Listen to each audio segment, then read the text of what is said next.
Hello, and welcome to another episode of Disruption Talks, brought to you by NetGuru. I am Mateusz Krawczyński, and I will be your host today. Today we have a very special guest, CEO and co-founder of Plan A, and a co-founder of Green Tech Alliance, Lubomila Jordanova. Hello, Lubomila. How are you? Hi, thank you so much for having me. I'm great, thank you. Cool. So maybe let's start with a warm-up question and a small introduction. I know that in green tech you're kind of maybe not a celebrity, but a very recognized person. But we have a broader audience, so maybe let's start with a short introduction. Can you tell us a bit about yourself and Plan A? What are you doing? How are you saving our planet? My name is Lubomila. I'm the CEO and co-founder of Plan A. 6 years back, I went to a beach in Morocco, and my life changed quite significantly. Historically, I've always been in a finance position in different spheres like investment banking, then VC, then fintech. But a serendipitous trip showed me that there was a big issue related to climate change and what this would mean to our economy, which transformed my life as I started to educate myself. From today's perspective, what we do is we have a software as a service platform for decarbonizing businesses like BMW, Deutsche Bank, Chloe, European Commission, where we support them to collect the data associated to sustainability, give them then prescription on how they can improve. And finally, we support them on the reporting, which obviously with all the legislation is quite important. We do this for more than 1,500 businesses, and we do this with a really strong focus on science, as we believe that we need to follow science in order to really impactfully change the trajectory on which our economy is headed at the moment. You have this personal experience of, as you said, being in finance and being in this type of business, and now you're in impactful business, let's say, when it comes to environment. For people who are considering either running such a business or joining such a business, like as a CEO, how does it look like? Like your day look like? Like is it different from any other business, or running such a business that has impact on the environment? Does it differ? So first of all, I'm incredibly lucky to not have a single day that is the same as the next one. My agenda is quite wild, and I get to travel a lot because we have different offices in different geographies, but also as we work with a lot of businesses that are with international value chains, that means that also there's a lot of parts of the planet that I don't necessarily need to travel to, but need to understand at least to be of support for our clients alongside my team. Finding this company has not been a walk in the park, because in 2016 there's been a bit of a different setup for sustainability. The context didn't allow for this topic to be dominating the economic discourse. There was very little understanding of the profound need for us to change the way we consume, the way we behave towards our planet. And it took quite some time where we needed to invest in educating people and communities as well as companies on why they had to play a pivotal part in this transformation.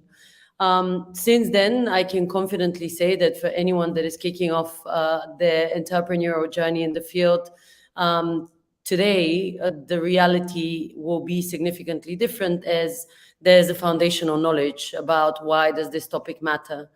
Where there's still challenges, for sure, is when it comes to investment. There's funding, but not, I would say, as much maybe for some other fields, or not in the shape and form that it's applicable to every single green tech business, because there's quite a lot of hardware-related solutions that need to be supported financially as well. A second challenge is that if you work in our field, you need to engage a lot of stakeholders down the value chain, be it suppliers, be it employees, and the level of knowledge is not equal. So there's different understanding of why does this topic matter. And you need to engage them similarly to how we did in the beginning. And the final bit is that there's still not wide understanding that economic progress is heavily dependent on our way of responding to the unhealthy state that our planet has. So Still some systemic challenges to address, but definitely a different moment in history, better than the one that I kicked off my company at. I think to some of those topics that you already mentioned, we will come back. Let's also follow the path, like the personal path. So, looking back, like you said, that there are things that changed. But for example, looking back at the last year, are there any things that you, as a CEO of Plan A, are proud of? Things that you celebrate? I recently became a board member for the sustainability board of Chloe, which is one of the biggest fashion conglomerates, incredibly successful French company. And that was definitely a highlight for my personal career, but I do believe also a reflection of what Plane has been able to achieve, because this has placed us not only as a support for the business from the software perspective, but really this trusted partner on this transformational journey that this company is on. And it was a bit of an aha moment as I understood that the magnitude of change that we've been able to introduce in businesses is starting to be recognized. We've worked with more than 1,500 businesses to date, and all of them have a lot of challenges that are not always the same, even if you work in the same field, be it in automotive, fashion, utility, finance. And having the capacity to align to the stages in which these businesses are when it comes to sustainability is a little bit of a craft. It's something that is not a given. You need to be able to build a software that aligns to that, but also have a team that is able to intuitively get in a conversation without pushing topics that are not maybe yet on the agenda. The stories that we now have as the history of our clients transforming quite significant. We work with companies like BMW, where we will be making some big announcements in the coming months, but that was actually worked on in the last few months and years, and this is now starting to also deliver results. So to sum up, what really makes me proud from the last 1 year is really that we have now become not only a voice, but also a vehicle for transformation for businesses that is understood for its results rather than for storytelling. Congrats. And this is such a great story. I suppose that you're just starting. Their plans are ambitious. Are there anything, any goals, plans, or initiatives that you're excited about? I think you kind of teased the cooperation that you said that you're going to announce something big in the following months. But are there some big milestones or ambitious goals that are ahead of you? There's quite a lot to be announced in the coming months. I unfortunately am not able to share quite a lot about it, but it is significant enough to change the whole trajectory of the company, allowing us really to have an impact that is scaled. What I can certainly share is that at the end of last year, we became a global exclusive partner to Visa. And what this has allowed us to do is to start working on really exciting projects where we enable banks and other institutions that work with Visa to go on their net zero journey. We're starting to finally kick off and also get through the first phases of certain projects with them. And as I said, for Plan A, results matter more than anything. We'll be able to share some of those in the coming months. And for those listening, maybe looking to join a company, we'll be opening up quite a lot of positions in the coming weeks and months in the company. So if anyone is looking, please get in touch either with me on LinkedIn or on planet.earth. A lot of intensity in the last months and results are coming. So super excited for what is to be announced. Teasing a little bit. Yeah, I would like to dig deeper, but I understand that it's still in the making. It's top secret. So maybe let's move a bit to what Plan A does, because I think when you look at companies such as Plan A, a lot of people focus on ESG as a quite a maybe not a hot topic, but definitely trending topic, given what's happening around us. But it's much more than that. Like I know that you're focused on decarbonization. Can you tell us a bit more? How are you doing it, and what is unique in how you approach it? Building a business means that you start adding different elements that all have a negative impact on the planet. They also have, in many cases, also a positive one. But the calculation mainly historically is always focused on this output bit, the outcome that is potentially going to bring the business revenue or is going to make the business be able to hire more people. What has developed in the last few years as a significant trend on a regulatory level is that the economy has been now for more than a decade with a very stale GDP growth number. And with this in mind, also aligned with the continuously increasing climate risk related costs, a lot of governments around the world, especially driven in the European Union, have said we need to start understanding what is this output in its negative for the environment impact. So what we see as a big trend is, of course, like you mentioned TSG, the first step is really preparing reports, getting an understanding of what the KPIs are, what is your CO2 level, what is your level of misalignment with biodiversity in some industries, what is the level of consumption of water. But as this space progresses, now the focus is shifting towards the action that comes after the assessment has been done. So once you do the analysis, how do you want to improve? How are you going to change your behaviors so that you are less harmful to the environment? We focus on decarbonization because we truly believe that the only way forward for our planet to be healthy again is really dependent on all of these different value chains to continuously find the better way of doing something. You do logistics, maybe you use renewable energy to power your vehicles. You are producing clothes, maybe you stop using polyester and you substitute it with a better material. There's many examples that can be given on this decarbonization and improvement towards the environment journey. But what we do with our software is to translate this big topic into a tool that then can be navigated by a business to visualize and then understand what are the biggest levers for improvement, get suggestions for these improvements, and ultimately come out with a better environmental bill that, as we also show in the platform, quite often means better economic bill. You mentioned that together with your clients, you shifted from just reporting to actual outcomes. Can you can you give us a sneak peek of what for example, like a case, or of course without disclosing any confidential information, that you're proud with, proud of that what you achieved together with your partners and clients? Sustainability is a journey for a business. It is not a process that overnight is successfully accomplished. You cannot assume that by the fact that you have bought some carbon credits or you've calculated some basic CO2 emission, you would be having the possibility to claim fame with regards to sustainability.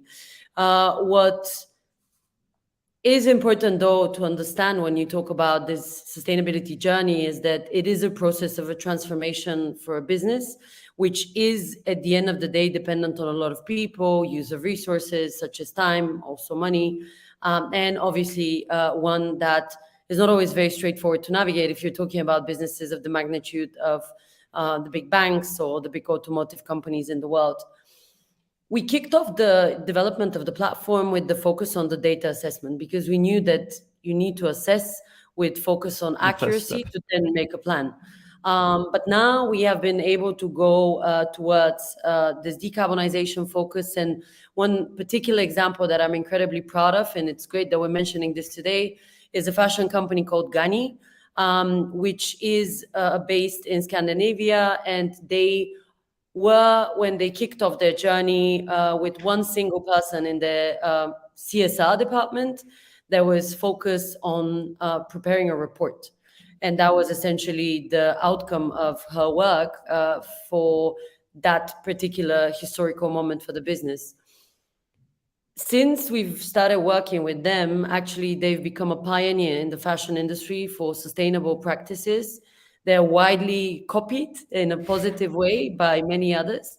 A good And today benchmark. they released a sustainability report, which is incredibly detailed, where they show that they're working on water positivity, soil health, social and governance engagement, and also enabling their stakeholders to be going on their own decarbonization journey by supporting, for example, their suppliers on having financial aid to use renewable energy instead of other types of energy for their facilities. This is fundamental. It's really incredible to be able to see them go on this journey purely on the fact that they have seen the data and there was willingness within the team to go on this transformation. And of course, there was top level buy-in from the management that said, we're going to be there behind this initiative. So there's many examples that I can give, but this one is really close to heart because I've seen how you can start from zero or one and then get it to this really pioneering level. So you mentioned that there was buy-in. You mentioned that like the company is setting like a standard, a bar for others to follow. But I suppose there's also a part of like a role of governments and regulatory. A lot of things, at least in here in European Union, being cooked and coming for the for the stakeholder, for a business decision maker, considering doing something in this particular space. What are the things coming in the near future that you would suggest to follow, or that will inspire those companies to do better? Like what is coming? What as a stakeholder, what should we observe? What as a stakeholders, what we should observe? There's a lot of levers that are pushing businesses to change, and you might consider that regulation is the main factor, but actually there's quite a lot more. The regulatory framework has changed significantly in the last few years, especially in the European Union context. There's more than 160 legislations that we have been able to track and assess in order to support our clients on being on top of all of this novelty. But we've also observed that there is hiring related push for sustainability to be a priority. What I mean by that is if a business wants to be better perceived by potential hires, they need to start speaking about these values that are in a way to be embedded or are embedded in the job of the person, or at least in the psyche and the culture of the company. There's other examples, especially the fashion industry is a really good one in this context, related to customer preference. There's so many studies that have shown that people are buying again with their values. They go to a shop and they're willing to pay for a sustainable option rather than a non-sustainable one, because they feel like they're contributing with their small or not so small purchase towards the betterment of the health of our planet.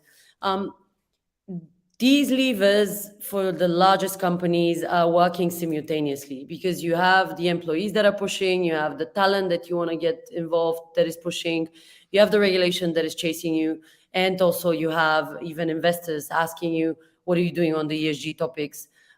This pressure is only going to increase, and it's going to increase on all stakeholder level. It's just a matter of time. And at the moment, definitely the regulatory framework is the kind of the converting one mainly, but all the others are also there to put pressure. So of course, like from the impact on environment, I think every company should consider it. But from the regulatory perspective, what size of company you should be to start considering it, very seriously from the regulatory perspective, from the formal perspective? Are there any, is there any particular threshold, you need to start considering it, or in the near future it's coming? There's two ways to answer this question, and both are valid for small businesses. The first one is related to what is the value chain that you're part of, what we're continuously seeing at the moment, which has led to us having hundreds of clients that are also between 50 to 1,000 people, or like a few thousand. You are part of a value chain, let's say, of the supply chain of a fashion company. it really doesn't matter that you're small, because this fashion company needs data from you in order to be able to prepare its own report. So therefore, you inevitably have to start working on your sustainability KPIs, because otherwise this company might end up switching you to another one. There's plenty of examples of companies, even like Microsoft, that have given a deadline to all of its suppliers for them to calculate their emissions and then define an agenda to reduce by 50% these emissions. And that is because a supplier sits within the scope 3 category emissions of a business. So in this case, there's no need even to wait for the regulation, because there's regulation that is from within your value chain, or the value chain that you're part of. There's a second side to the answer that is a bit more focused on a regulatory framework called the Corporate Sustainability Reporting Directive. There, we're talking about businesses above 250 employees that will have to start reporting from end of this year. This is going to cover more than 75% of the European Union economy, and of course is going to have a trickle-down effect even into smaller businesses. And it is quite of an elaborate expectation from many. But the ultimate outcome of both of these cases is no one should sit waiting to be activated, because they inevitably fit within someone's bill related to sustainability, and the regulation is becoming focused on getting down to the detail. So I get this call to action. The time is now, not waiting for the regulations or regulatory to come. I think for the smaller businesses, the issue, or the maybe not the issue, maybe the fear is how to how to balance this responsibility and impact on the environment, on the on the customers, etc., with, of course, the chase of profitability. Do you have any tips? Of course, I get it that this is like a broad topic for different businesses. It might be different, but any framework or any high level tips for such businesses on how to balance those and how to approach it in the right way? We always say in Plan A, CO2 equals money. And that is because there's economic value even in the waste of a business, because the business has missed an opportunity to actually extend the life cycle of a product, or enable for this waste that might be perceived so by the business to become someone else's treasure. Example that is from a really tangible industry is the waste material that comes from the fashion process. Then that can be used as actually material to create further products, or even to create new types of yarn that will be used for new clothes. This mentality is difficult to perceive, because historically we've always been told that, in a very profanic way explained, a tree that is cut is more valuable than the tree that is standing. Now, if you look at the legislation, what it's trying to push is this understanding that you need to understand what is your value chain, you need to understand what is your impact, and start seeing where you're wasting opportunities, because there's essentially inefficiency.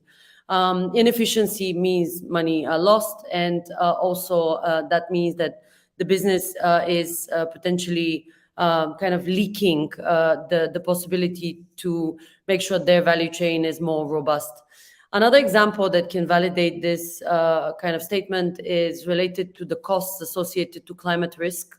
Only last year, there was close to $500 billion worth of climate risk related costs that were not accounted for.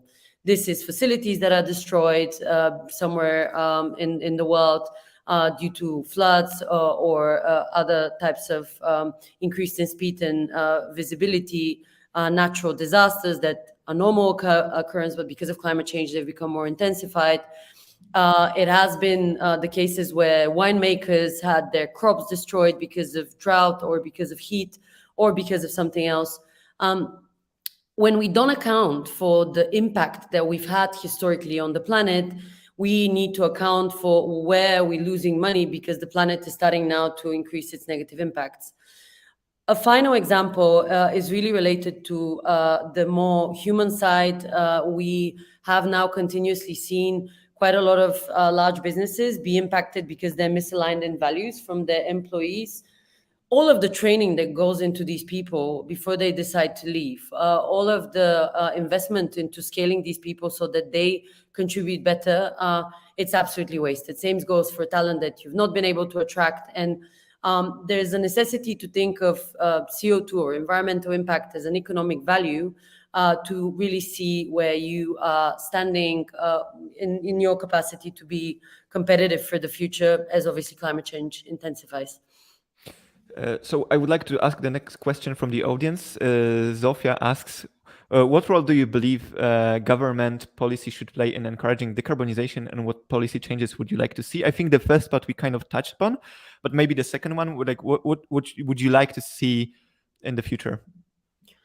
It's been really fascinating to see the last few years of corporate mindset shift, where we started hearing at conferences and different formats at which I've been able to speak that businesses were asking for more regulatory alignment associated to sustainability, because it gave them a framework to be able to think.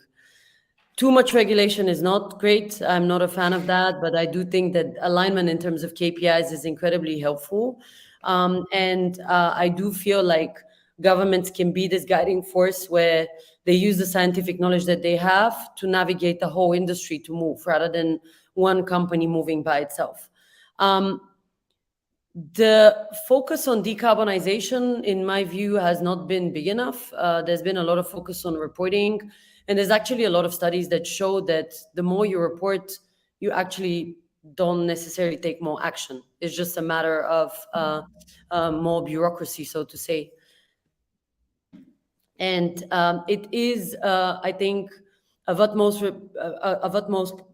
importance to get businesses to focus on decarbonization now, with or without the regulatory framework aligning to that, because we've seen it with complex businesses like utilities or financial institutions. They need to get their whole value chain to move. All of their suppliers, all of their investments, they need to change. And if you have to wait until 2030 or 2025 until some government tells you that things are going to be focused now on decarbonization, you've missed 2 or 3 critical years to educate at least your stakeholders so that they start taking action, because otherwise, like, the repercussions on the financial side are going to be quite critical. What I mean is definitely governmental support on aligning KPIs is critical, but don't wait for them to deliver, because they're still, unfortunately, politicizing of some of these topics. So you kind of, I would like to use it as a segue to the next question with the stakeholders, and like, it's part of it is of course reporting and tracking those KPIs around ESG, but for the companies that consider it, of course, a part of reaching out to you. What are the effective ways of engaging your stakeholders, your customers, educating internally and externally? Are there any best practices on how to approach it?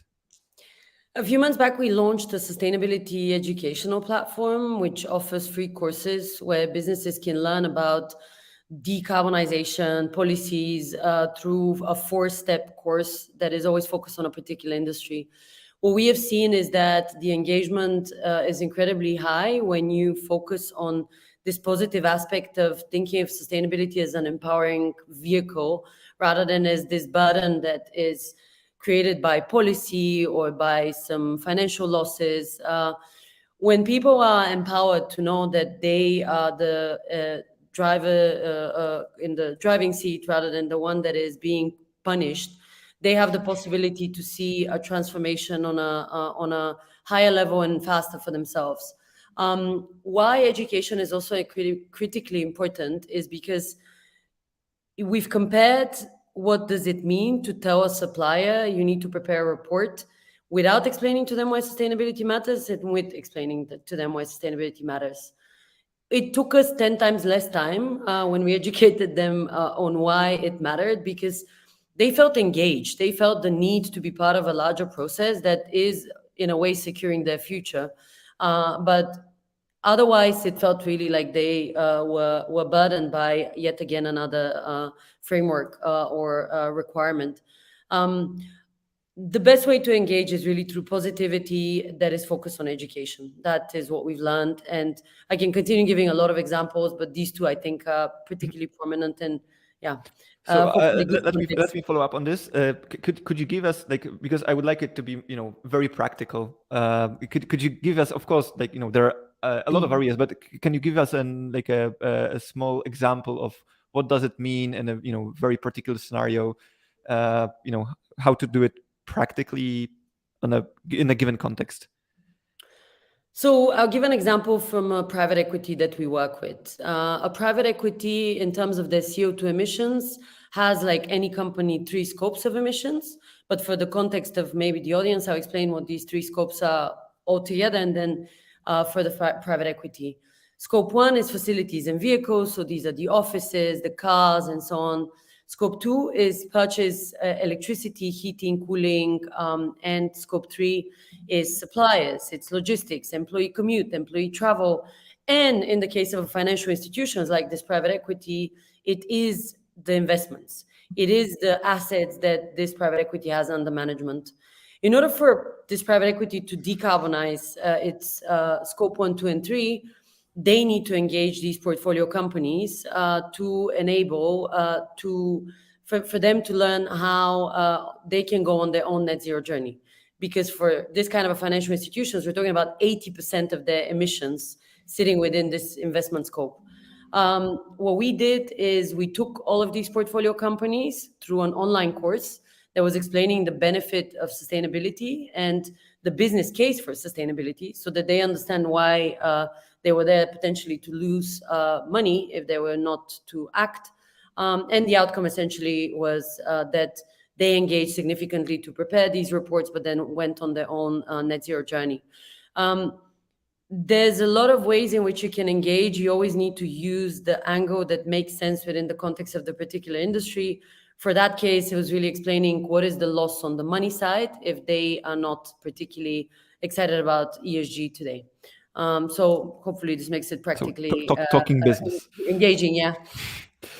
Cool. Let's try another question from the audience. Radek asks, how do you stay ahead of the curve when it comes to technological innovation and advancements in decarbonization? Tough one. It's not a tough one because it all to be covered from the perspective of time.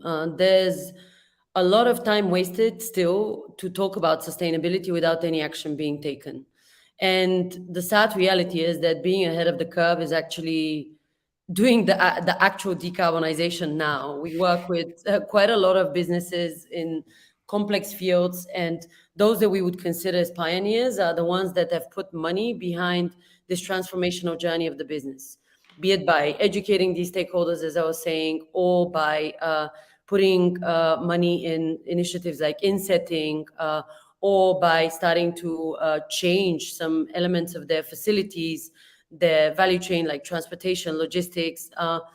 It is a step-by-step process, and those that want to stay ahead of the curve, first of all, need to rely on the timescale of yesterday rather than today and tomorrow, where they assess what has happened yesterday and then start pushing for the change to happen now. The second element is to rely on innovation and technology. There's no way in which a business can transform itself if they're not looking into optimizing on the data processing for carbon accounting, the processing for decarbonization tracking, or the engagement with stakeholders, and also using the most avant-garde types of materials or whatever it is, if we talk about like physical products, to be at the forefront. And the final bit is really with a focus on collaboration. A business never works in isolation of itself. It always works within its own value chain. So thinking about sustainability should always be thinking about the employees, the suppliers, and all the other stakeholders that you have within your work. So staying in the topic of technologies and green technologies. So like you know, when you're thinking about sustainability, when you're thinking about, you know, environmental impact, usually the first things that comes is, you know, energy, physical goods, materials, etc., etc. So the physical aspects of doing business or products. Are there, you know, like, what is the role of the digital technologies in the process? Like, how, you know, what are the opportunities here for software solutions for digital companies like yours? Tech companies are actually doing incredible work on their sustainability agenda when they focus on the type of energy that they use. So, at the end of the day, for all of our businesses to exist and to be able to offer our services online, we're heavily reliant on sitting on servers, hosting, a lot of consumption. Of course, like we've seen now, the increase in engagement with the topic of AI. There, we're talking about more consumption in some cases than full countries around the world, which is quite mind blowing. So, when a business focuses on the decarbonization of their energy consumption type, then they are having the possibility to have positive impact. Um, there's a lot of statistics that show that our industry is only going to increase in its negative impact, again, because of energy consumption. So I think the main way in which one can engage is twofold. One is assess your status quo and then find the levers to improve. But not only from the perspective of this is my CO2, how do I transform these KPIs into better ones, but really on is the product that I'm offering actually with a little bit of thinking about sustainability? Do I have an angle that can engage our clients? Doesn't matter if you're planning or another business on the topic of sustainability. And that's something that businesses quite often forget that they think, okay, I need to calculate my CO2 emissions and now I'm good to go. But they forget that they create value by offering their software as a service platform. They offer their value through an app or something else. Putting in the mindset of the user sustainability is probably the most critical thing that you can do, because then you're changing the mindset while they stay loyal to you for the value proposition that they've bought your product for. The second lever is related to involving yourself into more, so to say, clustered engagements where you focus on working with others to improve the reality. I think it's really critical to have a view on the learnings from others. There's a lot of initiatives that we've seen in the tech industry that are doing a great job on engaging tech companies to just go on their journey without having to repeat the mistakes of others. So these are the two levers that, in my view, can support a tech company to be also working on the good side of the economy. You mentioned the hype around AI, so I need to follow up on that, because there of course with every new technology or with a breakthrough and adaptation of technologies, there comes also the slightly darker side or challenges, especially what you also mentioned about the energy efficiency, etc., around it. What is your standpoint here? As a company thinking about utilizing AI tools and automating things internally, how to approach it also from the perspective of sustainability, whether this is something we should consider now, or wait for those technologies to mature more. What is your standpoint here? There was a study that showed that to be able to train an AI model, you're talking about like the equivalent of 700,000 pounds of CO2 equivalent. And to put it in context, for those that maybe are not familiar with this KPI, we're talking about 5 times the lifetime emissions of an average US car. So just putting it into context, what does this really mean? Um, I believe in technology, but not at all costs. I think that the sustainability transformation of the world is really dependent on a balance between humility and technology, where we really understand that we're talking about the whole economy that needs to move to a new model, a whole value system that needs to move to a new model that can be enabled through technology to scale faster in its new, better value proposition, but one where if we don't put our human thinking heads, we're going to lose ourselves in a way. AI has become a hype because of ChatGPT. I think there's been a lot of funny and interesting applications of the technology. There's also been a lot of smart ones saving time for people. And I'm sure that people are using this time in the best manner for what they've saved. They're able to contribute something else good to the environment, to the humanity, to the economy. But I do see a little bit of concern for being driven by hype rather than by impact. And that is a costly decision if we are not with a clear view on what are the externalities before we get going with all of these kind of scaling of the technologies, like anything related to AI, like ChatGPT and so on. So it is a bit of a conundrum. It's not a straightforward discussion because I do see the benefits of it. And I know there's a lot of companies that are building meaningful products on that. I would appreciate if there was a possibility to equalize a little bit the discussion by adding a layer about the negative environmental impact. Sure. So, as a next question, I would like to, because like we talked like from the very high level perspective, from the company owners, high level stakeholders, but I would like to for a moment change a bit the perspective. So let's assume that you're a product team working on a new product, like a product manager, developers, etc., a very standard team. How those teams, like what those teams can do to help the companies, the organizations, and of course the end products and outcomes be more sustainable? Are there like any tips from your side, like when you're working with different companies? Of course, on a high level, this is the bigger frameworks, but working with particular teams, what those teams can do.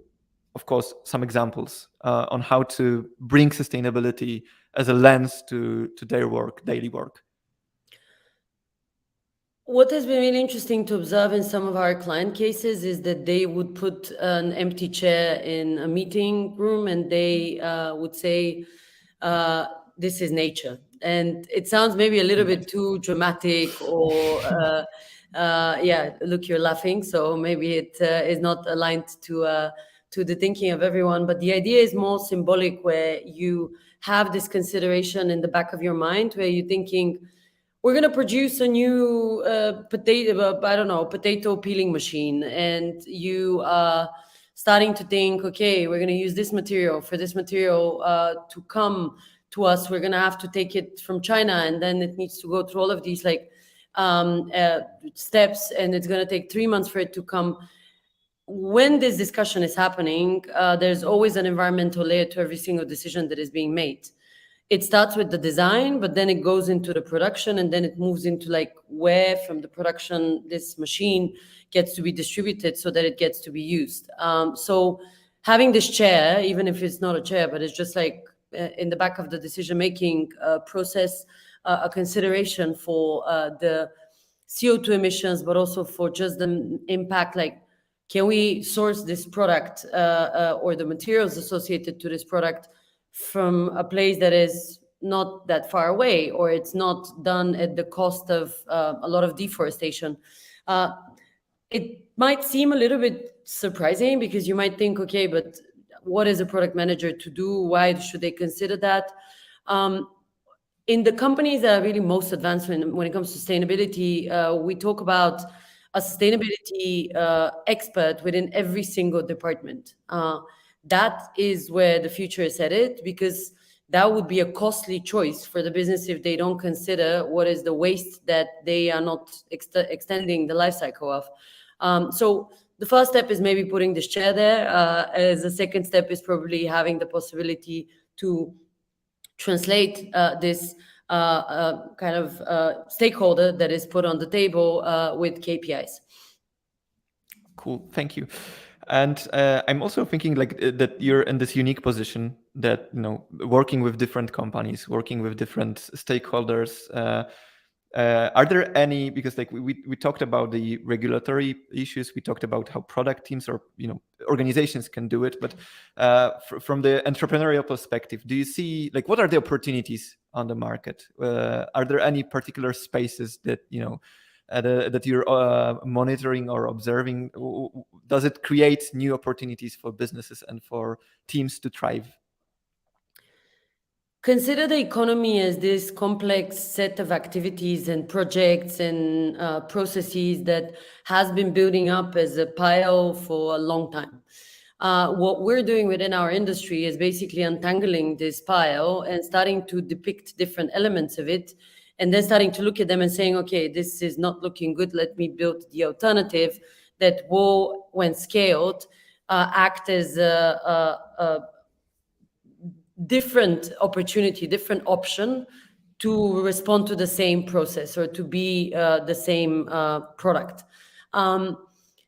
What this means for anyone that is considering building a company within our space is that there's endless amount of problems that you can solve, because the economy has been working in an unsustainable manner for a long time.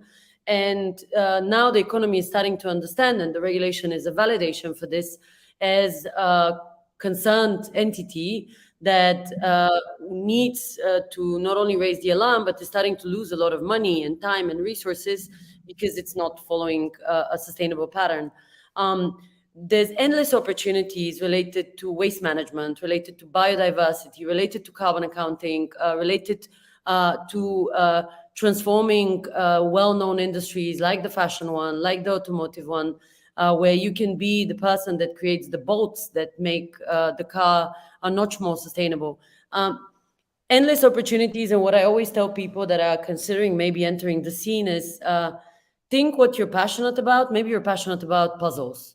If you're passionate about puzzles, then think of the paper that is used to produce these puzzles. And that's probably like the least unsustainable industry that I could think of. But maybe, the plastic packaging that goes on top, that foil that comes together within the box and so on. So many things can be improved. And it's just a matter of like using this passion to then transform it into a new sustainable approach for the particular topic. So this is a positive outlook. Like there's endless opportunities, but you also mentioned at the beginning when you started, like it wasn't like a walk in the park when you were starting with Plan A. Are there any threats or challenges or obstacles that are that those considering it will face or you are facing as a company at the moment? The challenges, I think, endless. The most imminent one is climate change itself. I think what's really scary is that we still somehow don't have the clear reflection on day-to-day basis that we are facing an existential crisis. And this is a humanitarian existence question. It's not a matter of the planet dying. No one is saving here the planet. We're only talking about humanity being able to go and transition into a new model.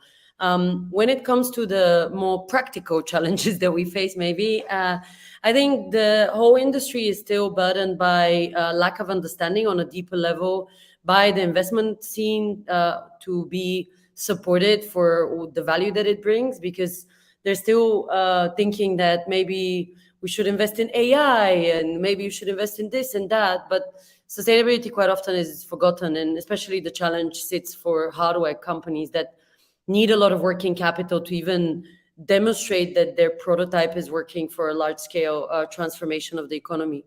Another challenge is still education. I spent a lot of my time with boards and board members and management, and there is difference in opinions on why sustainability matters, and I don't think it's a matter of opinions. It should be a matter of facts. And I hope to see that these stakeholders feel the need and engage with the topic out of a concern rather than out of a trend.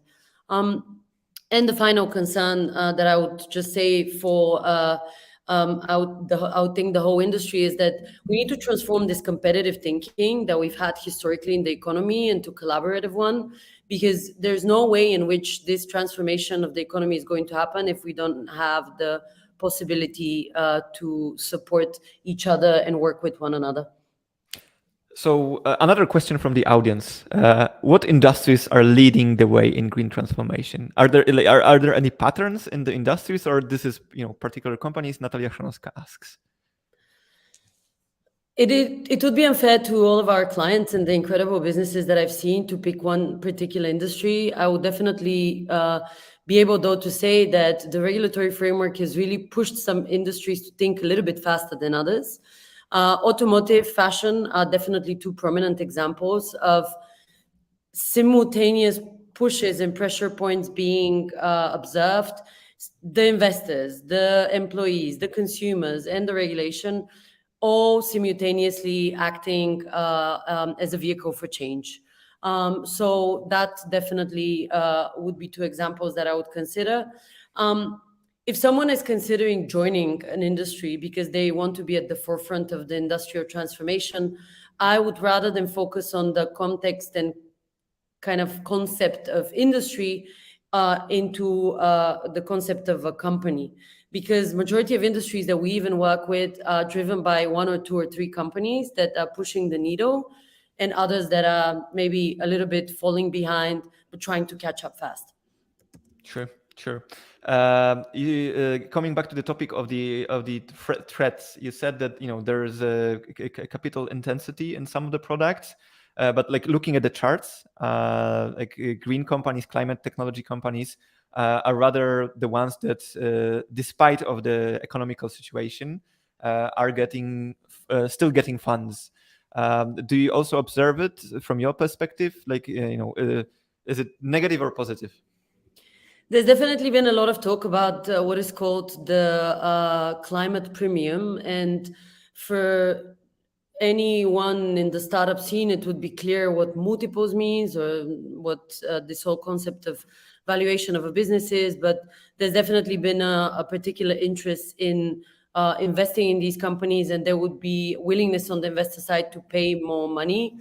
The issue, though, is that the burdens that these companies need to go through in order to even kick off this business have continuously increased, because we went through this hype for 2 years where a lot of businesses were built, a lot of businesses got funding, but then even the investors found out that there was a lot of missing scientific education and knowledge when these businesses were started, because someone with some business degree, decided that now they're going to be a scientist as well. I'm saying this as someone that is a business person, that from the first minute, the first people in the company have been scientists, because I know that I can bring a lot of business acumen, but not much more, which is, you need to play on your strengths, I guess. So I would say yes, but there is definitely a recalibration on actually investing in businesses that are bringing impact rather than simply jumping on the hype. Sure, got it. We're nearing the end of our time, but I would like to ask you one more question. So, if we ask this question to every our participant, so if you had a magic wand, if you could cast a spell that allowed you to provide education on specific topic to all 12 years old in the world, what would it be? I always want to have a magic wand, and always all get do. excited by this question. But the problem is that a lot of ideas immediately come, so I cannot pick one. For me, what has been quite of a transformational challenge for myself was going on this journey from this business perspective that I've always had, because this is what I studied, this is what I've worked. And then for 1 year, like really just learning inside out as much as I could, to the level of knowledge that I could gather and digest, what sustainability is, what is climate change, why do we have all these like ecosystem disbalances and issues. And my wish would be really to bring people to a level where they put value in sustainability in the way that I did at the end of that year. I've then upped my game by just starting to understand what does it mean to like untangle this whole complex economic setup and so on. What does it mean for businesses and the transformation they need to go through, with very clear view on like how do you engage and so on. But for the sake of it, I would hope that every single person gets to the point where they are passionately engaged with sustainability, because they've understood how much we have to lose if we don't act now. Cool. Thank you very much. But I would like to end with the positive note. I feel like you're positive about the future. From what you are saying, like there is hope. There is like the positive scenario is definitely going to happen.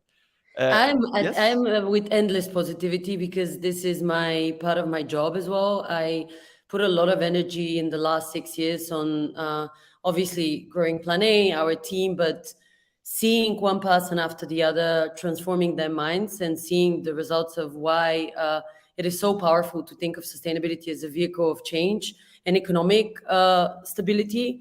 What I'm positive about is the people that are entering the scene.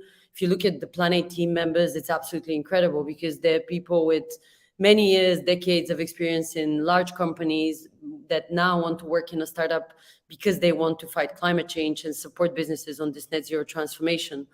What also gives me hope is the fact that there's a lot of not only talk now, but actually a lot of action on behalf of businesses, and decarbonization, what it was 2 years ago is not anymore, because it's not just a term sitting on some social impact report, but it's really part of the day-to-day of some departments within a company. And the final thing that keeps me excited is that I cannot imagine myself working in any other environment, because I'm surrounded from the client, but also from the team member perspective by the funniest, nicest, kindest, value-driven people that continuously change my mind and make me super excited about the future. So I don't know where to find this if I'm not within my sustainability community. So yeah, endless positivity. And I think it hopefully should spill over into others, knowing that there is no plan B. We're going to make it work. It's just going to be either really difficult, or I don't want to talk about the third option. Cool. Thank you very much. Thank you very much for sharing your insights and sharing your story with us, and for the disruption talk. It was a pleasure. With this, we finish. Thank you very much. Thank you so much, Mateusz, for having me.